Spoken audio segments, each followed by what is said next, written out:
ಕಷ್ಟಪಟ್ಟು 12 ವರ್ಷ ವನವಾಸ, 1 ವರ್ಷ ಅಜ್ಞಾತವಾಸ ಮಾಡಿ ಧರ್ಮೋ ರಕ್ಷತಿ ರಕ್ಷಿತಃ ಎನ್ನುವಂತೆ ಕೃಷ್ಣನ ಕೃಪಾಕಟಾಕ್ಷದಿಂದ ನನ್ನ ಪಂಚಪಾಂಡವರ ಸಾಹಸದಿಂದ ಅಧಿಪತಿಗಳಾಗಿದ್ದೇವೆ.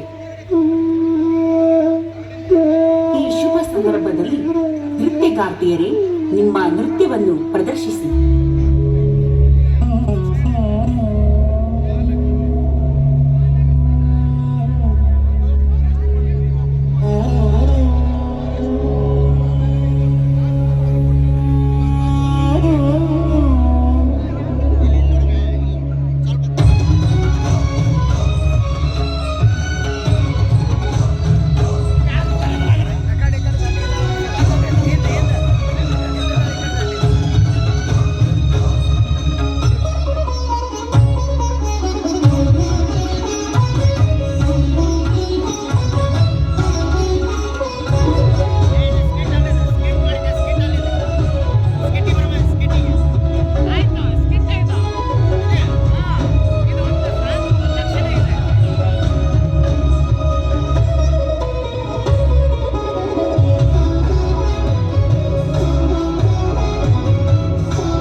ಉತ್ತರ ಧ್ರುವದಿಂದ ಯಾವುದೋ ಹೂವಿನ ಪರಿಮಳ ಸೂಸುತ್ತಿದೆಯಲ್ಲ, ಆ ಹೂ ಯಾವುದಿರಬಹುದು?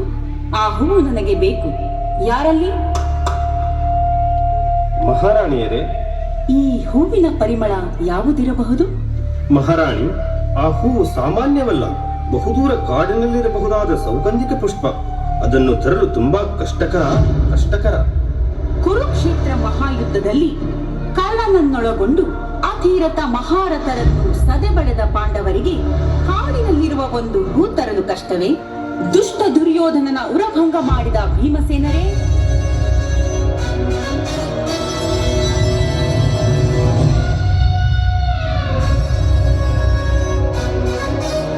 ಪಟ್ಟದರಸಿಯಿಂದ ನನ್ನ ಕರೆ.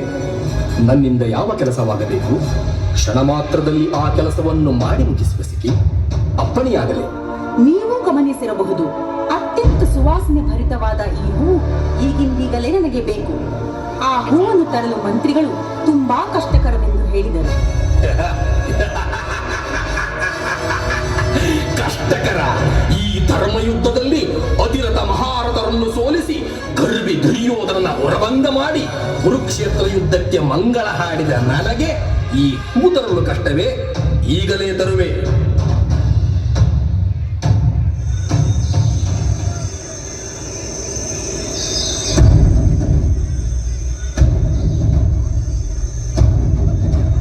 ಈ ವಾಯುಪುತ್ರನೆಂದರೇನು? ನಾನು ಹೋಗುವ ದಾರಿಯಲ್ಲಿ ಒಂದು ಮುದಿಕೋಟಿ ತನ್ನ ಬಾಲವನ್ನು ದಾರಿಗೆ ಅಡ್ಡವಾಗಿ ಹಾಕಿಕೊಂಡು ಕುಳಿತಿದೆಯಲ್ಲ, ನಿನ್ನ ಬಾಲವನ್ನು ತರಿಸಿಕೋ. ಓ ಭೀಮಸೇನರೇ, ನನಗೆ ವಯಸ್ಸಾಗಿದೆ. ನನ್ನ ಬಾಲವನ್ನು ಬದಿಗೆ ಸರಿಸಿ ಹೋಗು.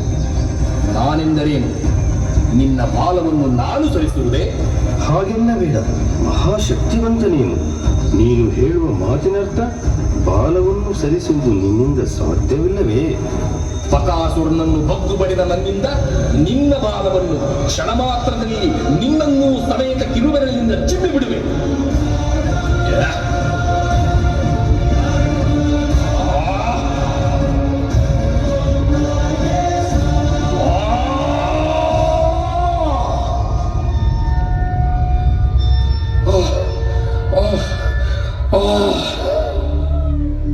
ಈತನ ಬಾಲವನ್ನು ಸರಿಸುವುದಿಲ್ಲವಾಗುವುದಿಲ್ಲವೆಂದರೇನರ್ಥ? ಸಾಮಾನ್ಯನೀತನಲ್ಲ, ಮಹಾಮಹಿಮನಾಗಿರಬೇಕು. ಮಹಾಸ್ವಾಮಿ, ನನ್ನಿಂದ ತಪ್ಪಾಯಿತು. ಶಕ್ತಿ ಇದೆ ಎಂದು ಗರ್ವದಿಂದ ಮಾತನಾಡಿದೆ. ಅವರಿವರನ್ನು ಗೆದ್ದೆ ಎಂದು ಅಹಂಕಾರದಿಂದ ಮಾತನಾಡಿದೆ. ನಿನ್ನ ಮಹಾ ನಿಜ ಸ್ವರೂಪವನ್ನು ತೋರಿಸು ಸ್ವಾಮಿ.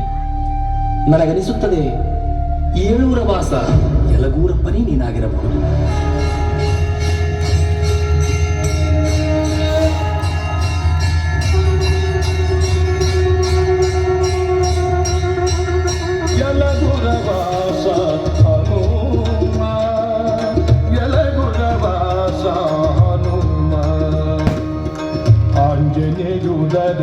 ಜನಿಸಿ ತೇಜ ಪುಂಜರಾಮನ ಸೇ ಮನವೊಲಿಸಿ ಕಂಜಭವನ ಪತ್ರ ಧರಿಸಿ ಕಂಜಭವನ ಪತ್ರ ಧರಿಸಿ ಬಲುರಾಜಿಸಿ ನೆರೆದ ಭಕ್ತಾಗ್ರಣಿಯನಿಸಿ ಯಲಗುರವಾಸ.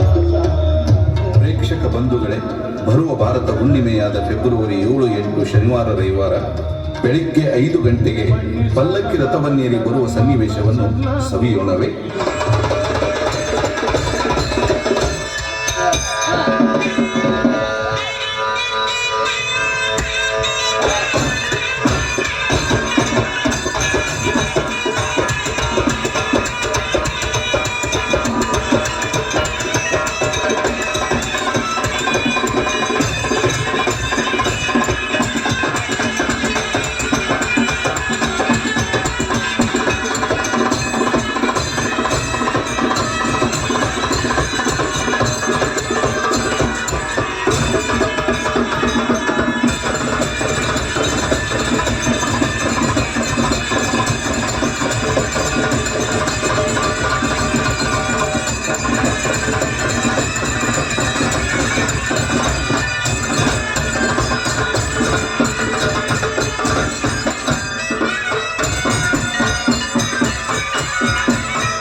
Really, we are speechless.